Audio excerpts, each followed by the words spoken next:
এটা তো স্বপ্ন, আমিও দেখি অনেকে নিয়ে থাকতে চাই।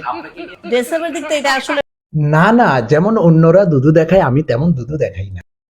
অভিনয়ের নাম করে শরীর প্রদর্শন হয়ে গেছে যে আমাদের গাভিনেত্রীদের অন্যতম চরিত্র।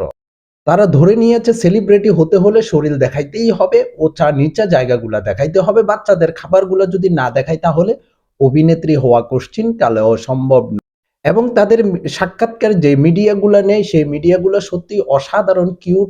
মানে কি আর বলবো, মিডিয়াগুলো 24 ঘন্টা পরে থাকে যে তাদেরকে নিয়ে তারা কখন ভলিউম দেখাবে, কখন দুধু দেখাবে, কখন পিছনের রাস্তা দেখাবে, কখন সামনের রাস্তা দেখাবে।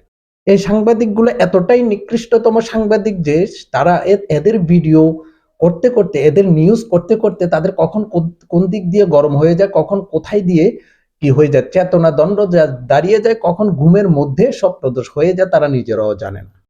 এই গাভিনেত্রীকে জিজ্ঞেস করছে যে আপনি অন্যকে ফলো করেন কেন, এই গাভিনেত্রী বলতেছে আমি কাউকে ফলো করি না, এবং অন্যান্যরা কি দেখায়, অন্যান্যরা শরীর দেখায়, আমি শরীর দেখাইতে পছন্দ করি না। এখন দেখতে পেলাম যে কি জানেন, এখন দেখতে পেলাম যে সে যে শাড়িটা পরছে শাড়িটার ভিতর দিয়ে দেখা যাচ্ছে যে ভলিউম গুলার মনে করেন যে 100% এর ভিতরে 80%ই দেখায় রাখছে।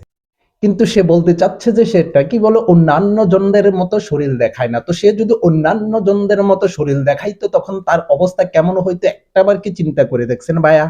তো আমার কাজই হচ্ছে যে গাভিনেত্রীদের ট্রিটমেন্ট করা, এবং এই ট্রিটমেন্ট করার কারণে অনেকের সমালোচনার শিকার হতে হবে এটা আমি জানি, যাই নাই এই রাস্তায় পা বাড়িয়েছি, এবং সমাজ থেকে অশ্লীলতাকে, বেহায়াপনাকে কিভাবে নিশ্চিহ্ন করা যায় সেই রাস্তায় তালাশ করিতেছি।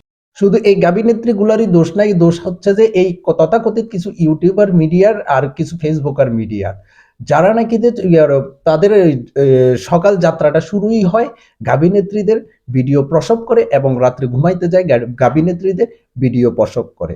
তো তারা চিন্তা করে, তারা যখন একটা ভিডিও করে তাদেরকে বলায় যে একটু কাপড়টা নিচ্ছেন আমার, এভাবে ঢেকে রাখলে আমাদের ভিডিও মার্কেট খাবে না। তো তখন তারা কি করে, দেখানো শুরু করে। শরীর প্রদর্শন করা এতটাই মানে সহজ ব্যাপার হয়ে গেছে, এতটাই মামুলি ব্যাপার হয়ে গেছে যে এই তথাকথিত গাভিনেত্রীগুলা যখনই মিডিয়ার সামনে আসতেছে তখনই তারা শরীর প্রদর্শন করাচ্ছে। এবং শরীর প্রদর্শন করে ক্ষান্ত না, তারা নারীর স্বাধীনতার নাম করে নারীদেরকে উলঙ্গভাবে, আমাদের মা বোনদেরকে উলঙ্গভাবে রাস্তায় নামিয়ে দেওয়ার চেষ্টা করতেছে। এবং এটা নিয়ে তারা খুবই আনন্দিত, উৎসাহ উদ্দীপনা নিয়ে কাজ করবার চেষ্টা করতেছে।